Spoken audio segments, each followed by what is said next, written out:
Good morning, students. Now I am explaining you the chapter in the kingdoms of fools. I am explaining you the full page right now. One day a saint arrived in the kingdoms of fools along with one of his disciples. He saw that it was a beautiful city. It was a sunny day but could not find anyone around. They were surprised. Everyone was asleep and the writers say that not a mouse was stirring. Stirring means moving around. They could not find a single mouse moving around, which means that the mice were also asleep. The people had taught their cuted cattle to sleep during day, so everyone, human as well as animal, was sleeping. The two strangers to the kingdom of fools were not aware that the kind of order had been passed in the city. So they were surprised to see that everyone was sleeping. During daytime, they kept on wandering around in the whole city, and as soon as it was night, everyone woke up and started doing their work. Businessmen were doing business and the farmers were farming. I hope till here it is understood that the saint and disciple, when they came, they saw that it was vice versa and the whole kingdom was sleeping only during the daytime.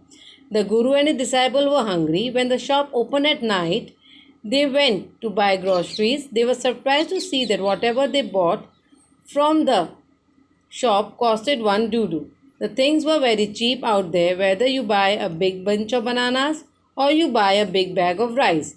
It cost only one doodoo. Everything was at the same price in the kingdoms of fools. The guru and his disciple were very happy because the food in this kingdom was very cheap. You could buy a lot of food just for a rupee.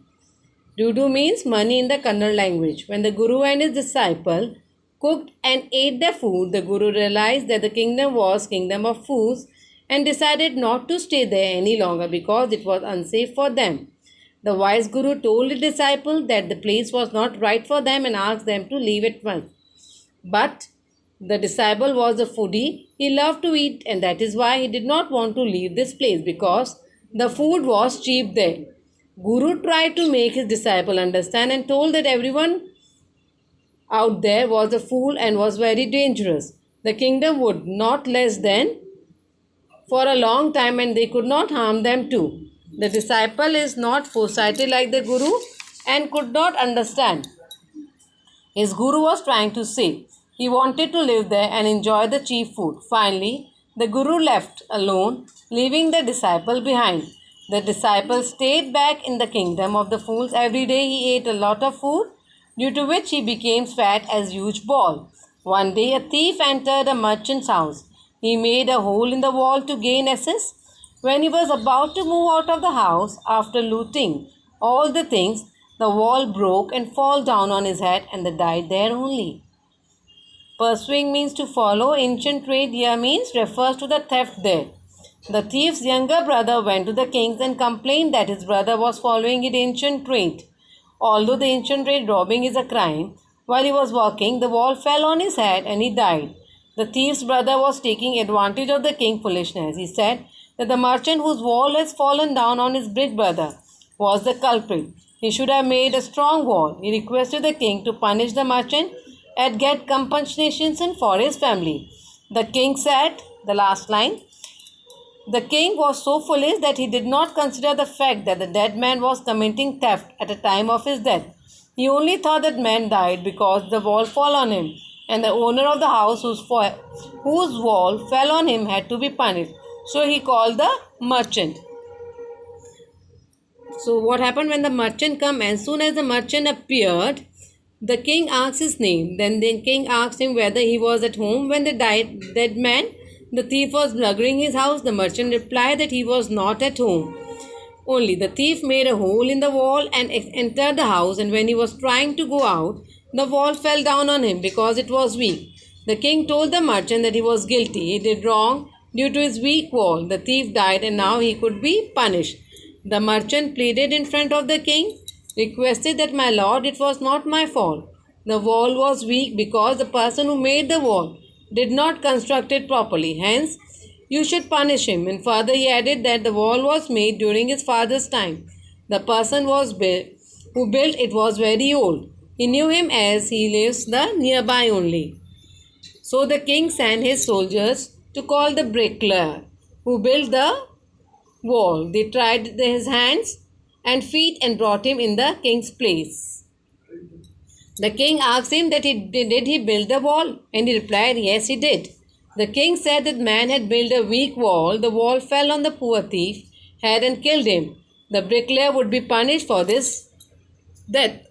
Everyone is passing on the blame to another person. When king was about to pass on order to execute the bricklayer, he requested the king to listen to him. He agreed that he did not make the wall properly. It was because of a girl who was roaming around in the street and her anklets were making a jingling sound. Due to anklet jingling sound, he was not able to concentrate on his work, and so he built a weak wall. It was not his mistake, it was a fault of the girl. He added that he knew when the dancing girl lived, she should be punished instead of him. You are right, till she is. The king was satisfied with the bricklayer's explanation. He was convinced with him. He tells that in case it's very complicated and will not be able to solve it easily, he ordered his messenger to get the dancing girl.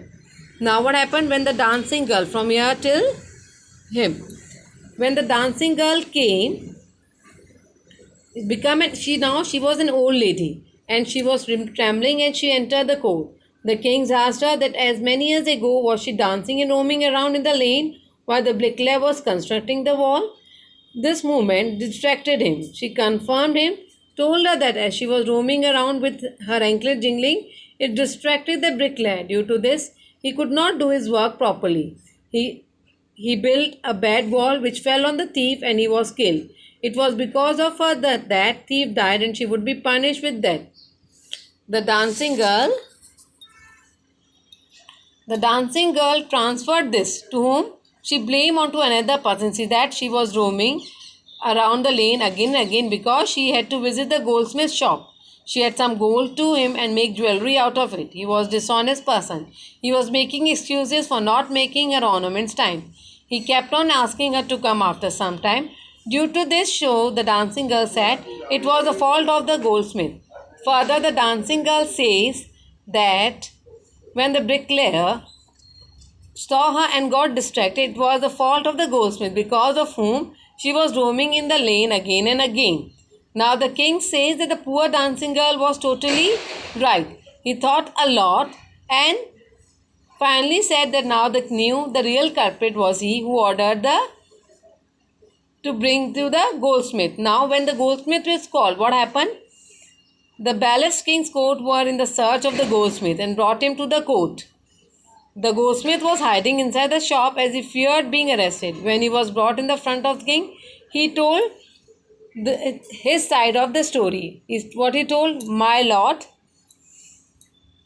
he said that the dancing girl was right. He made many excuses and made her visit his shop again and again, but it was not his fault. He had an order from a rich merchant and they had wedding at that place.